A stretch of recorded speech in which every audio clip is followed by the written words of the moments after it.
vicious fights, and it's something I would never want to go through again. It was very rough. Right, let's take some more from the floor. Right at the back, standing up with the red tie. I'll take you here. Do I see any women here? Yes. Hello, Tim Horton from the Fabian Society. And in many respects, I sympathise with the Liberal Democrats who've been dealt a very difficult hand. And I think my feeling, I communicate to Evan and John, is actually the problem is more your leader. I think John's absolutely right, and coalitions have solved that problem of going into a subsequent election elsewhere in Europe and the rest of the world.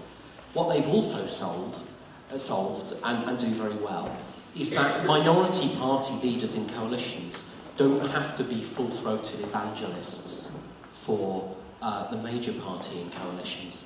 And my worry about Nick Clegg is he seems a very eager evangelist at the moment for Conservative economic policy. This is not something I'm trying to tar Liberal Democrats with.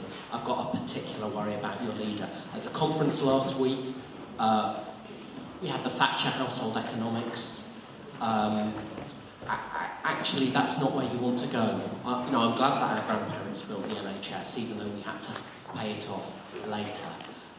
On the deficit and the blaming of Labour, that's a shame. It was to the Liberal Democrats' great credit that in opposition you supported the bailout of the banks, along with the Labour Party and every other party in the world except the Tories, and you supported the fiscal stimulus along with every other party in the world, including the US Republicans, except the Tories. So actually, you're doing yourself down by pretending we've ended up with a deficit through profligacy.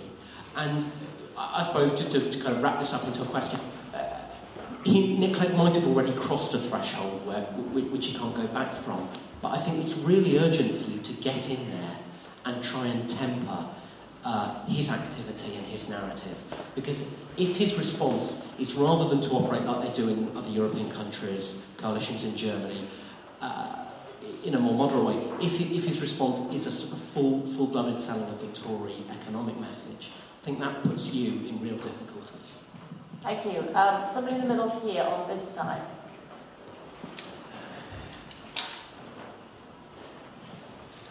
Thank you, Chair. Kaiser Sayed, Statham London. During the election campaign, Nick Clegg and his team promised many things to voters, and they are written in their election manifesto, such as £10,000 threshold for income tax, tuition-free place for university student.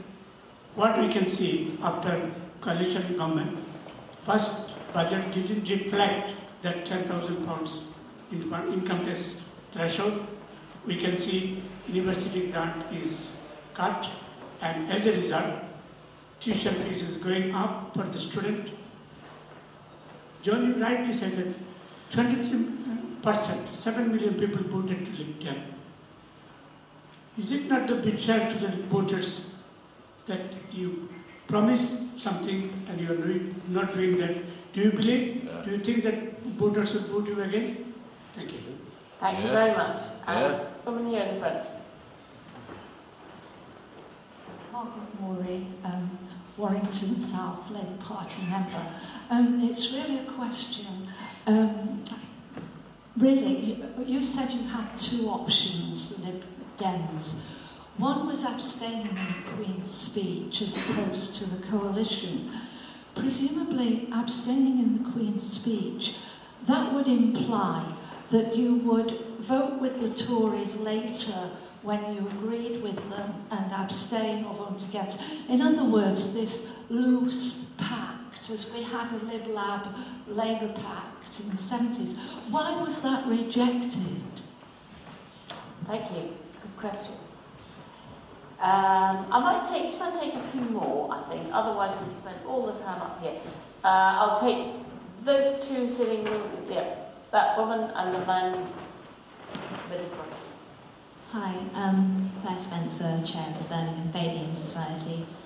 What effect do you think the outcome of the AV referendum will have on the ability of Labour and the Liberal Democrats to work together? Good question. Yes. My name's Greg Lovell. I'm the Secretary of Chippenham CLP, and I was also the candidate in the election in Chippenham. There's 2 points very quickly. Evan talks a lot about party democracy, but I thought it was striking last week that at the Liberal Democrat conference, as soon as a motion is passed on education, for example, it took about 5 minutes before Danny Alexander was on the BBC saying that would have absolutely no impact on government policy. So democracy is only useful up to a point. If it's going to be ignored by those in power, then it becomes irrelevant, rather.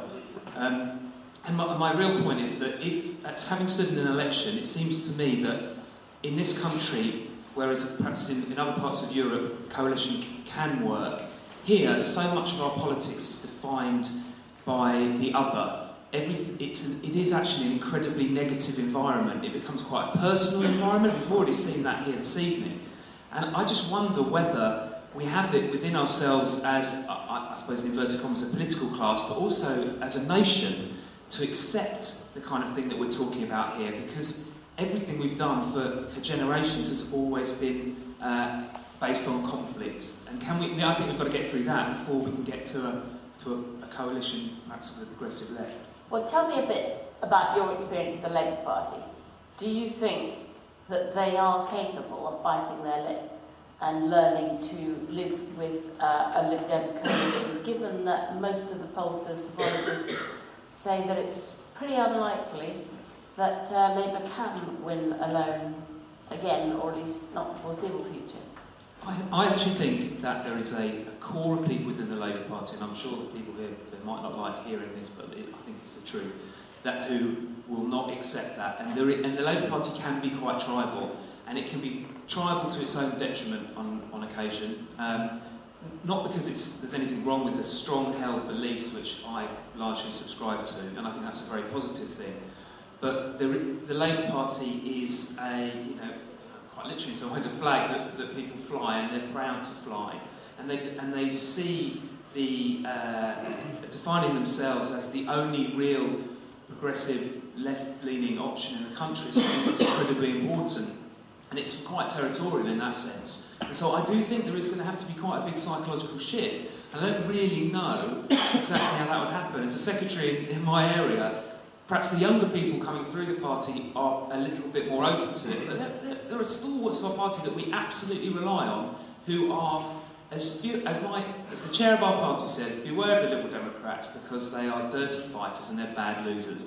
And I went into the campaign agreeing largely with actually, he won the seat, Duncan Hames in the end, who I think is a left-leaning Liberal Democrat, and I agreed with an awful lot during the campaign, but in fact, people in the party, locally and on the ground, have got such deep-seated, I guess you call it tribal instincts, that makes it very difficult. And I think it's a psychological shift that has to happen, and I have really genuinely no idea how we do that in a short space of time. I'm always surprised, I have to say, at how viscerally offended people get by one another's campaign literature when everybody's at it all the time. And yet they take terrible personal offence, whether it's you in Liverpool or, him here or whatever. I mean, Labour, Lib Dem and Tory literature, you can put together a pretty good gallery, rogues gallery of terrible stuff. And it's kind of what happens. Well, look, should we have an experiment here? Let's just see. Let's have a vote. Are there people here who would say, better